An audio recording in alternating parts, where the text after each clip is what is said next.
the subscription trap and when it's actually worth it. This is a black line, and it basically has to do with how people started to do subscriptions because subscription was cheaper than paying like a direct digital. I forgot what it was called back in the day. The satellite, paying like several $100s a month for a satellite connection when you could just pay like $20 for a streaming service. But now everything is a streaming service. The average American spends $118 monthly on subscriptions. That's $1,416. All right, I'm trying to think. That one is about $100 a year. YouTube, of course, I pay for YouTube, which is about another couple $100 a year, and more like 150 to 200, you know, give or take, because I of course get the upper one. Yeah, I mean, I wouldn't say I pay that much. I don't pay that much, but with a bunch of the extra stuff on top of it, yes, it does come close, like really, really close. Annually, and $85,000 over a lifetime for content you'll never actually own. That's the number everyone talks about. But to be honest, the story of the subscription economy isn't really about cost. It's more about the promise that sold convenience. I believe a lot of it has to do with convenience. Oh yeah, I love India. Thank you for tuning in. But yeah, a lot of it with the subscription plan has to do with convenience. Like, again, you look at India, you get like, what is it? Atel Wi-Fi, not Wi-Fi, yeah, Wi-Fi, internet connection. You get like Netflix, you get Hotstar, you get like everything included. You don't have to worry about paying all these monthly subscriptions because everything comes with it. But no. Everywhere else, you have to pay monthly for these specific things. And then sometimes there's paid per view, that kind of thing where you have to pay into it to just see the special boxing, whatever. I'm not into sports, so I don't really know about that. But yeah, there's always that kind of stuff. on subscriptions, democratized access. Why buy a $15 DVD when you can stream thousands of movies for the same price? It sounded like progress, and in many ways, it was. But somewhere along the way, convenience became dependency. Yep. Access became extraction. The model that promised liberation created a new kind of trap. Pay forever, own nothing. Prime Video, Netflix, Z. Yeah, I was paying for Z because I wanted to see a lot of the films. Z5, I think that's what it is. Yeah. But it's just like, I'm not gonna pay another $10 a month for an occasional movie because I don't want to see all of them. I just want to see the ones here and there. So it just became too much. And then the thing is, the movies don't stay on those platforms. They get bidded out to other platforms in order to make more money. So you're never 100% gonna see everything on that platform. I mean, unless it's made by that platform. Never leave. Is the answer really as simple as everybody says? Subscriptions will make you poor? Because when you look at the data, it shows a system that promised genuine value, but somewhere along the way, the mechanics shifted. 74% of consumers underestimate what they spend on subscriptions by 2.5 times. That represents a $133 monthly blind spot in people's budgets. While Gen Z is entering adulthood, spending more on recurring payments than any generation before them. Some analysts argue that traditional milestones like homeownership are becoming mathematically more challenging. And companies managing enterprise software face vendors raising prices 10 to 20% annually with no alternative but to pay. But if subscriptions are such a trap, why don't we stop? Why does the model keep growing? Why do businesses and consumers alike keep choosing it? So we're going the convenience. It's the convenience. I mean, eventually, the streaming bubble has kind of burst. Like, that's why Disney is having to consolidate its Plus and Hulu and all of those. Eventually, it'll all have to be consolidated into one. But what made Netflix thrive is a lot of what's on Netflix isn't from Netflix. They purchase for cheap films from India or a series from Korea, or like they purchase for cheap and then it's on their platform and they're able to stream to a wider audience around the globe. So it works for Netflix because they go cheap. But if you're like Disney Plus trying to make Disney Plus stuff and only have Disney's expensive. It's expensive. And I'm not saying that India's cheap, but everything costs less there. So the dollar goes further. So you can actually pay for more. in the long run. So Netflix is able to make a profit by going to other nations and buying up the product in using their platform to push it out.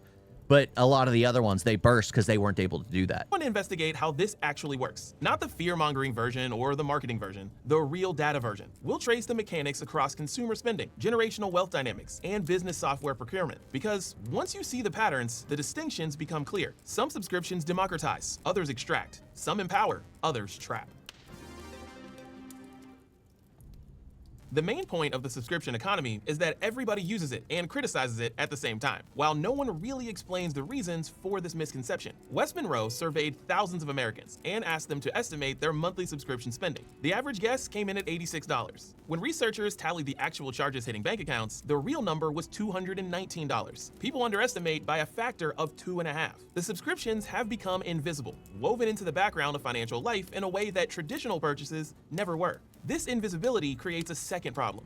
42% of consumers are still paying for services they've forgotten about entirely, not services they're considering canceling. Well, it's gotten to that point where a lot of people are so used, like back in the day, you would handle money and you would physically be giving away what you worked hard to earn to another person. So you managed it a lot more differently because you're counting it out and your eyes go wider. What do you do now? Even going to the store, you just scan it. You don't even need to think about it. You really don't even need to think about it. You just scan it and go. Like a lot of people don't even look at their bank accounts because they just assume they have money, or even worse, they get out credit cards and just put everything on credit because, oh, it's a payback later, not understanding the interest that goes onto it. A lot of people just don't know this kind of stuff. I was lucky enough to grow up in not really grow up. I saw my brothers make mistakes. And my parents always talked about how debt is a difficult thing to have, never deal with it. And my parents were open about it, like just work on never trying to have debt. And I took that to heart. I really took that to heart. Services they don't remember subscribing to in the first place. The automatic renewal that seemed convenient at sign-up becomes a permanent leak, and the costs keep climbing. For streaming alone, the most visible category, monthly spending jumped from $48 in 2023 I get it. to I get the joke. $61 in 2024, a 30% increase in a single year. Millennials now juggle an average of 17 media subscriptions simultaneously. The irony cuts deep. In the 2000s, millions cut their cable cords precisely to escape this. Loaded bundles, rising costs, paying for channels they never watched. 2 decades later, subscribing to enough streaming services to match cable's content library costs roughly. Because a lot of it is a lot of people want the stuff. So they go to HBO for House of the Dragon, I guess Harry Potter, but I swear Harry Potter isn't going to do good. There's probably going to be AI edits that that come out on like pirated sites where they're going to switch like Severus Snape with Adam Driver. That's just what's going to happen, and people are going to enjoy that even more. Again, but you have to understand, like, a lot of the people got away from the old cable media because it got too astronomically expensive. And at that point in time, people were managing their money far better. However, it's a new generation who watched their parents transition from cable to streaming, and the kids grew up in streaming just thinking it's a normal thing that they'll pay monthly for things which they only ever watch when the next series comes out, and then they binge it for 1 month, and then they continue paying for the subscription for something that they're not going to continue watching, like HBO Max. Who goes to HBO Max for anything? Disney Plus. Who goes to Disney Plus for anything? Netflix. Who goes to Netflix for anything? And then you start naming off the 1 or 2 things you like in each of those platforms, and it's like, when do those get released? Oh, maybe once a year, once every 2 years. Like, look at One Piece. I absolutely love One Piece. I was excited to watch the live action. It took 2 years for it to come out. It's going to take 2 years, even though they're shooting them back-to-back, for the next season to come out. So why don't people just cancel their subscriptions and then pay another $15 when it comes out? Because it's just easier to forget. It's much easier to forget. the same amount. The escape route led in a circle, and what first looked like an opportunity for consumers now became a bigger jail, especially for young generations. The dominant narrative treats these as inevitable features of the subscription model itself, evidence that the shift from ownership to access was fundamentally flawed. But that narrative makes a critical assumption, that these problems are inherent to subscriptions rather than specific to how certain companies have chosen to implement them. Because there's another story here. What problems they genuinely solve and how, when executed differently, they create real value for both consumers and businesses. That story starts with understanding democratization of access. The subscription economy reached $492 billion in 2024 and will triple to over $1.5 trillion by 2033. That growth doesn't happen because millions of people are being systematically tricked. It happens because the model solves real problems that traditional purchasing couldn't. Understanding what those problems are and why the solutions matter requires stepping back from the grievances to examine the mechanisms. Before subscriptions, enterprise software came with six-figure upfront costs. A startup wanting customer relationship management tools faced the same price Adobe charged Fortune 500 companies. Pay $2,500 per license, multiply by employees, add implementation costs. The total could easily reach $100,000 before anyone typed a single customer name. Gosh, I remember I used to have Adobe. I remember when it was a one-time payment thing. Being in college and having my Adobe Premium, I paid like $2,000 in order to have the all access pass, and it was supposed to be set for life. Like, never pay another thing for your Adobe. It'll always be the promise of it always being updated and everything. Well, it does get updated. However, your thing that you paid for gets outdated, so it no longer works, and all of that was just ridiculous. I miss those days. I miss those days where you could actually, because I literally have the old discs for even my Maya software for the 3D modeling that I got while I was in school, because I enjoyed 3D modeling. I went from Blender to Maya because it was what was required for the class, and it was just it was something I got because it was like, okay, this will last forever. And now you can't really do much with them. Subscriptions flip that model. Now, that same startup pays $50 per user per month. The barrier to entry dropped by orders of magnitude. A 3-person company can access the same analytics, collaboration tools, and automation that took IBM decades to build. Not because the technology got cheaper to produce, but because the payment structure spread the cost across time, rather than demanding it all up front. When McKinsey surveyed subscribers, 62% cited value for money as their primary reason for adopting subscriptions, not convenience, not novelty, but the calculated assessment that monthly payments delivered more value than the upfront alternative. That calculation makes sense. A company can try a tool for 3 months at $150 total cost. If it doesn't work, they cancel. The traditional model forced a $2,500 commitment before knowing if the tool fit their needs. The subscription model transferred risk from the buyer to seller. Perpetual software licenses created a perverse incentive structure. Once you paid $2,500 for software, the vendor's motivation to improve it evaporated. You already paid. They might try to sell you an upgrade in 18 months, but if you declined, they had no recourse. Subscriptions reverse the incentive. When customers pay monthly, they reevaluate monthly. A company that stops delivering value loses revenue immediately, not in 18 months when the next version launches. This creates structural pressure for continuous improvement. I hate that. Security updates that once required waiting for annual releases now deploy instantly.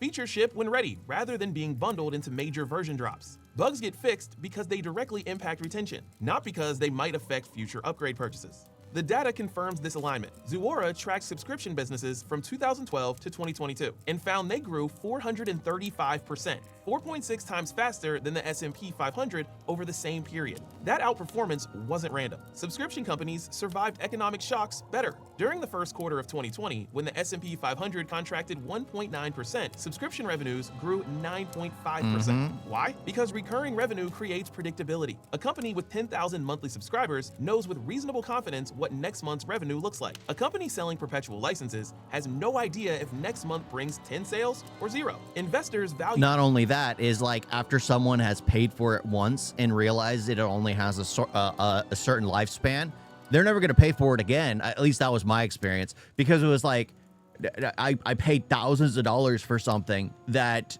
doesn't work. It just doesn't work unless I backgrade my computers or pulled like an old PC out of the garage and go like, I'm gonna install the software on this. And then even the stuff I could do is way outdated, something that an AI tool can literally do what would take me hours to do in the Maya software, an AI could do in a matter of seconds. That predictability through higher valuations. Some companies figured out that transparency itself could become a competitive advantage rather than liability. Buffer, a social media management platform, publishes its exact revenue, employee salaries, and pricing formulas publicly. Basecamp rejected more than 45 venture capital offers and multiple acquisition attempts to maintain a flat $299 a month pricing model with no hidden tiers or surprise fees. Harvard Business Review research found that price transparency increases perceived trustworthiness by up to 50%. That's the funny thing is like if governments did that, people would trust the governments far more. If they knew exactly where dollar for dollar, penny for penny was all being sent to and all being utilized, people would trust the governments far more. Because that's the thing, they're a public servant. It's our money that's basically paying for the government. If we knew exactly where everything was going, we'd have more trust of the government. Because right now, it's like, especially in the U.S., it's all like a sink, a massive sink, because like billions of dollars in just California alone all just up and vanished because they've been working on building a high-speed rail, and it literally, they spent like, I think it was close to $1 billion or more than that already on building a high-speed rail, and it's not even, it's like not even Fresno to Modesto, or Madera. It's Fresno to Madera, and that's only a short span. It's supposed to go from San Francisco to LA, and it's only between two towns. It's gone nowhere, absolutely nowhere. Where'd the $1 billion go? Nobody knows. 50%. McKinsey survey shows 83% of B2B customers value transparency above brand reputation. The companies executing this way aren't leaving money on the table. They're recognizing that in a subscription model, trust directly converts to retention. A customer who understands exactly what they're paying for and why is more likely to stay than a customer navigating complex pricing tiers and cancellation hurdles. The structural difference matters. Traditional sales optimized for the moment of purchase. Everything in the process focused on closing the single transaction. Once closed, the relationship ended. Subscriptions optimize for duration. The sale never closes. It renews monthly. This changes what behaviors actually drive revenue. Customer support shifts from cost center to revenue driver because it directly impacts retention. Product development can't wait 18 months between releases. Pricing must remain defensible month after month, not just compelling enough to trigger an impulse purchase. 62% of consumers cite value for money as their primary subscription driver. That single statistic reveals the mechanism at work. People are performing a calculation. They're comparing the monthly cost to the alternative. When the calculation favors subscriptions, adoption spreads. And when it doesn't, cancellations spike. Deloitte found that 60% of people would cancel for as little as a $5 price hike. This isn't subscriptions good or subscriptions bad. It's subscriptions as a tool that succeeds when it delivers continuous value and fails when it doesn't. The problems I described earlier aren't inevitable features of subscriptions. They're symptoms of companies exploiting. Yeah, like I like the subscription thing where it goes up in the price tag, like Spotify. I once paid for Spotify, but I don't care for music to begin with. I'm not a big fan, even though I'm trying to get into it more. But at the same time, the thing is, oh crap, this guy just popped up on me. The thing is, like, I've always been more on YouTube. I prefer YouTube content. And then guess what? You could get YouTube Premium for like $1 or $2 more each month. $1 or $2 more each month, where you get access to the videos, you get access to all YouTube, and you get access to all the music.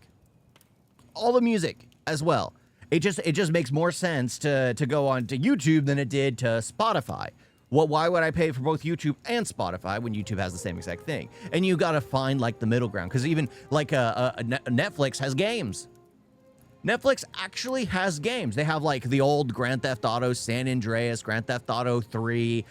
Yeah, they have those things. They actually do. It's crazy. It's crazy. Exploiting the model's structural advantages to extract value rather than deliver it. So what separates value delivery from value extraction? And how do you identify the difference before you're locked in? The subscription model doesn't just change what customers pay, it transforms how companies operate, what they optimize for, and which departments drive revenue. Understanding this transformation explains why some subscription businesses thrive, while others collapse under churn rates that make growth impossible. Adobe's transformation illustrates the mechanism. Before 2012, Adobe sold Photoshop for $2,500 per perpetual license. Revenue spiked at launch, then dropped. During the 2008 recession, Adobe's revenue fell 20% because companies simply Red Dead stopped Redemption buying new one as licenses. well. The Oh, I model need to play created that one. feast or famine cycles tied to economic conditions and product release schedules. In 2012, Adobe launched Creative Cloud at $50 a month and stopped updating perpetual licenses. Wall Street panicked. Revenue dropped 35% in 2013 as the company swallowed the bitter pill, the temporary collapse that happens when you trade large upfront payments for smaller monthly ones over time. But the math eventually worked. By 2019, Adobe's revenue play-along growth rate had version? tripled compared to the perpetual license era, from 6.9% annual Okay. growth to 21.9%. More important, during economic downturns, monthly subscriptions proved far more resilient than discretionary $2,500 purchases. Customers who had integrated Creative Cloud into daily workflows kept paying even when budgets tightened.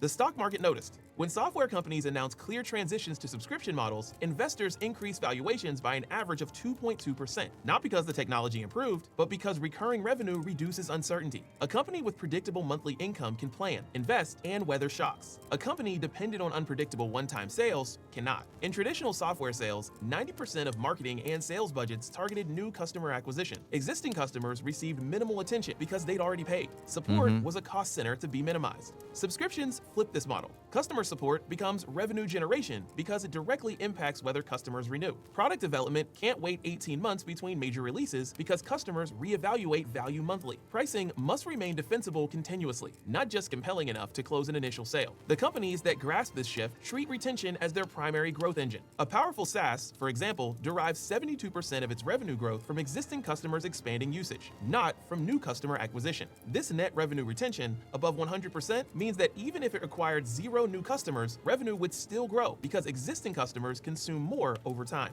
This fundamentally changes the customer relationship. Instead of extracting maximum value at the point of sale, subscription companies must continuously prove value to avoid cancellation. The customer holds power that didn't exist in perpetual license models. Forrester research found that subscription companies in the top quartile of maturity achieve retention rates 30 to 40 percentage points higher than bottom quartile companies. That gap translates directly to valuation. A SaaS company with 95% annual retention is worth multiples more than one with 70% retention, even if they have identical customer counts and pricing. The difference compounds. The 95% retention company keeps extracting value from customers for years, while the 70% company must constantly replace churning customers just to maintain flat revenue. Some companies recognize that customer-friendly practices aren't altruism, they're competitive moats. Basecamp rejected venture capital and acquisition offers specifically to maintain simple, transparent pricing without the pressure to maximize short-term extraction. Their flat $299 a month fee with no user limits or feature tiers makes the value proposition trivially easy to evaluate.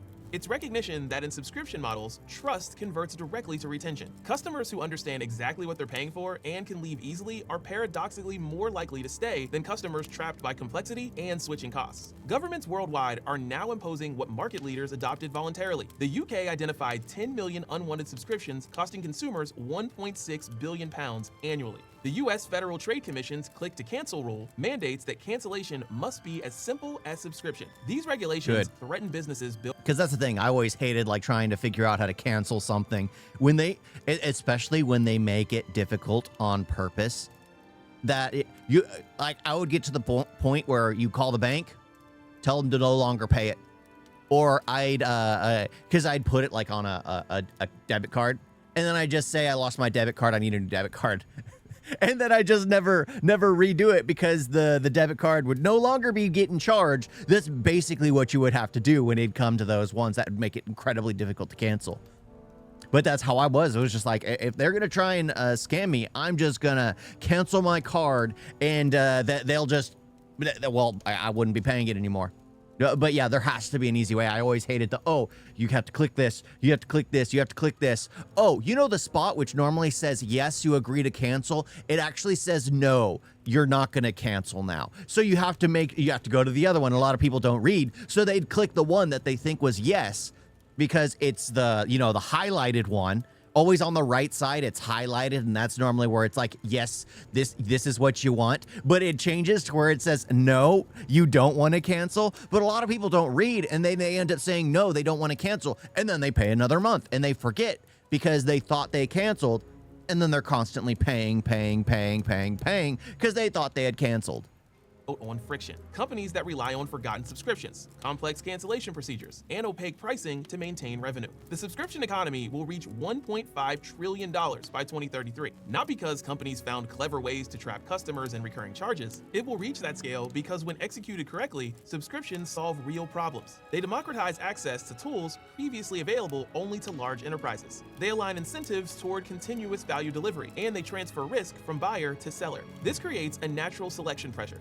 Subscription businesses that exploit dark patterns, hide costs, or make cancellation difficult may extract value short-term, but they face structural vulnerability, high churn rates, regulatory scrutiny, and reputational damage that makes acquisition increasingly expensive. The businesses that thrive are those that recognize transparency and customer friendliness aren't costs to be minimized. They're investments in retention that compound over time.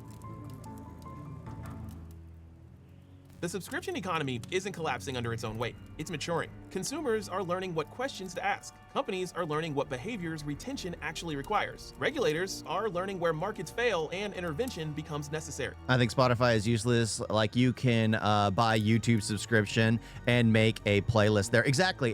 Like, I use YouTube Music because YouTube is just far more enjoyable, and I prefer YouTube. I like watching things on YouTube. I mean, I like watching like Caleb Hammer on the outside with me and my wife. I force her to watch those. She likes seeing them go through the Amazon account. I like seeing Caleb ridicule people. That's like, there are so many things there which are actually enjoyable. Like, I have my own drama channels I enjoy watching, which just bring up the daily streaming drama and that kind of stuff. There's all those things that you can actually find on YouTube. There are creators that are actually trying to make stuff. Like, look at Ikaki, actually trying to make something that's worth a lot. That's worth a lot to people. That's worth something to people. There is absolutely nothing wrong with that. So YouTube is really a place worth investing your time and spending, because there will always be positive things out there. There's going to be negative things out there, because it's YouTube. It's people literally saying their opinion or trying to make money. You know, that's how it is. So there's going to be positives and negatives, but there's always going to be entertainment. Or you go to like the massive platforms like Netflix or Amazon Prime or Disney or whatever, Paramount, HBO Max, that might have a show here and there that's now recorded like a movie. Oh my gosh. Yeah, that's the thing. What emerges from this maturation isn't a binary choice between embracing or rejecting subscriptions, but a framework for distinguishing value delivery from value extraction. For companies, sustainable subscription models share 3 characteristics that distinguish them from extraction schemes: transparent pricing and terms. McKinsey found last that episode for me, of I think B2B could have been customers different, value but it was pricing he did what he above wanted to brand do. reputation. This translates to 30 to 40 percentage point differences in retention rates between companies in the top quartile versus bottom quartile of pricing clarity. Customer success as revenue driver. In subscription businesses, support stops being a cost center and becomes a revenue driver because it directly impacts retention. Salesforce derives 72% of revenue growth. Yeah, unfortunately, I first subscribed to Spotify and most of my songs playlist. You know, I'm in the same trap, and that's one of the things. Like, it sold itself as like the #1 platform for music, which it isn't. It isn't. A lot of people take their songs off of the whole Taylor Swift thing happened, and all the Swifties left, and it was just a huge mess. But it was like, and a lot of people just don't want to rebuild their playlists. For me, I've never been big on music to begin with. So for me, it's not that difficult to rebuild my playlist. Or I hoisted it onto my wife. It was like, oh, give me song's name and fill it up for me. So that way I actually have music to listen to while I'm at work or when I'm driving. It's just one of those things. It just makes it easier. So it is worth doing. You look up a few songs, and then it gives you more recommendations. And yeah, YouTube Music has that feature as well, so you can always end up finding more. You don't need to transport anything. You just have to start from scratch, which is just as much of a pain. Just remember a few artists' names, add a few songs, and then build it from there. growth not from new customers, but from existing customers expanding usage. This only works when customer success teams genuinely help customers extract value rather than simply preventing cancellations. Continuous value delivery. Adobe couldn't charge $50 monthly for software that only updated every 18 months. The subscription model forced continuous feature releases, immediate bug fixes, and constant security updates. Companies that cannot sustain continuous value delivery cannot sustain subscription revenues. The model creates structural pressure toward customer benefit. Financial automation software traditionally operated on annual license fees. Pay upfront for a year, hope the software meets your needs. Discover gaps months later when switching becomes prohibitively expensive. The model optimized for sales closure, not customer success. Some companies, Blackline among them, recognize that financial automation affects every transaction, every close process, every audit. The stakes are too high for software that updates once yearly. Monthly recurring models create pressure to maintain accuracy, deliver continuous improvements, and respond to regulatory changes immediately rather than in the next annual release. The company earned ISO 42001 certification in September 2025, a standard for AI management systems emphasizing explainability and transparency. In financial automation, unexplainable AI conclusions are liabilities. The certification signals a recognition that in high-stakes business processes, transparency is a requirement for viability. This detail matters. When CFOs evaluate financial automation subscriptions, they're not comparing cost to ownership. They compare predictable monthly expenses with verifiable value against catastrophic scenarios. Missed regulatory deadlines, undetected errors in financial reporting, or audit failures that damage stakeholder confidence. The subscription cost becomes immaterial if the alternative is existential risk. The question posed at the start deserves a precise answer. You own access to continuously updated capability, rather than a static asset that degrades over time. For digital services, this trade makes sense when the capability requires continuous maintenance, security updates, regulatory compliance, and feature development. It makes no sense when companies use software locks to transform purchased physical goods into perpetually rented assets. The line between these models is clear. Services charging monthly for streaming makes sense. The content library requires ongoing licensing. The infrastructure requires maintenance. The service has real ongoing costs. Car companies charging monthly to activate And they always need to add already more. installed in your car makes no sense. There are no ongoing costs, only a cynical attempt to extract recurring revenue from hardware you already purchased. Regulators are drawing this line. They all respond to companies that crossed from value delivery to value extraction.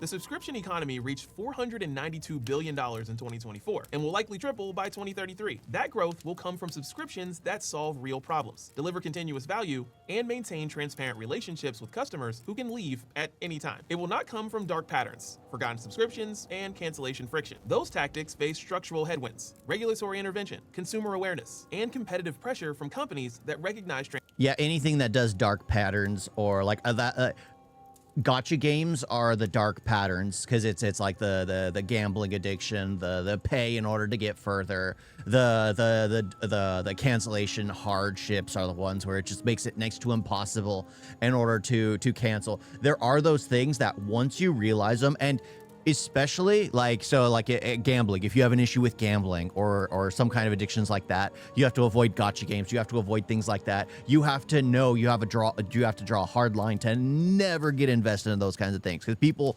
have wasted away their lives constantly in those things, and you have to stay out of it. You have to. It is insane to get lost in those kind of dark patterns, in those cancellation difficulties. So that's why it's like, if there's a cancellation difficulty, just remove the payment option that you had used. Like, that's why a lot of platforms have like, oh, a secondary payment option just in case.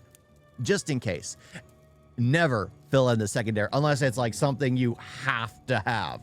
I'm trying to think of something like your house mortgage. Like paying your mortgage payment on your house, you might need to have a second payment option just in case the thing you're paying with, you don't have money there. Just in case, because you need to pay your mortgage payment. Or maybe if you bought a brand new car and you need to pay your monthly car payment in order to own that vehicle, because you bought it on credit, basically, bought it on a loan instead of buying it outright.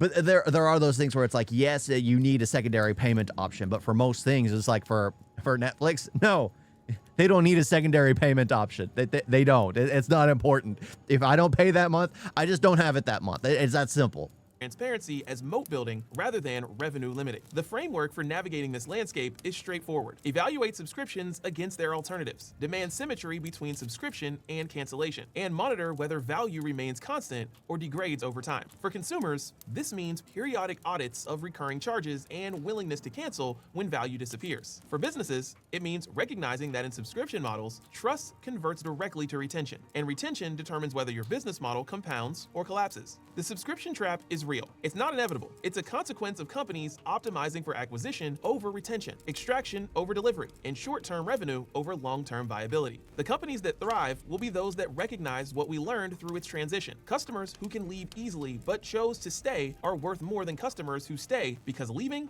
is too difficult. Yep. Because especially if you give a customer a hard time, they're never going to show up again. They're never going to show up again. That's how I am with certain things, where I'll never have an account with certain things because I just don't see the need, or they gave me a hard time. Like, I will never get Adobe again after, because in my head, I'm like, I already paid for years worth of subscriptions.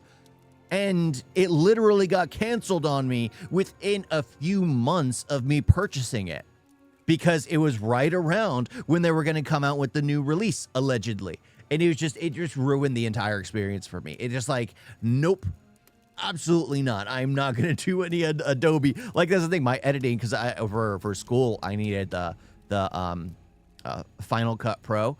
So I had to use Adobe, but the thing is, I used the one I paid for, and I was using an older computer, so I could still literally run the outdated software for my editing class. But as soon as that was done, I was like, all right, no more Final Cut Pro. I don't need it. So I transitioned over to just to I think I've used Home FX for a while for editing, and right now I use like Clipchamp. Of all things, just because I don't do much editing. I do something very simple. Oh my gosh. Yeah, subscriptions are just crazy. Absolutely crazy. I mean, there are positives and negatives. I think the real negative is a lot of people will sign up for something, do a trial period, and then forget all about it. Completely forget all about it, because our minds now are so instantaneous. Like, oh, we live day for day, so we sign up for a week for something, and then we've forgotten about it by the end of the second day. And it's like, oh, I was supposed to cancel that. I forgot. And then it's just never canceled. You guys got a video?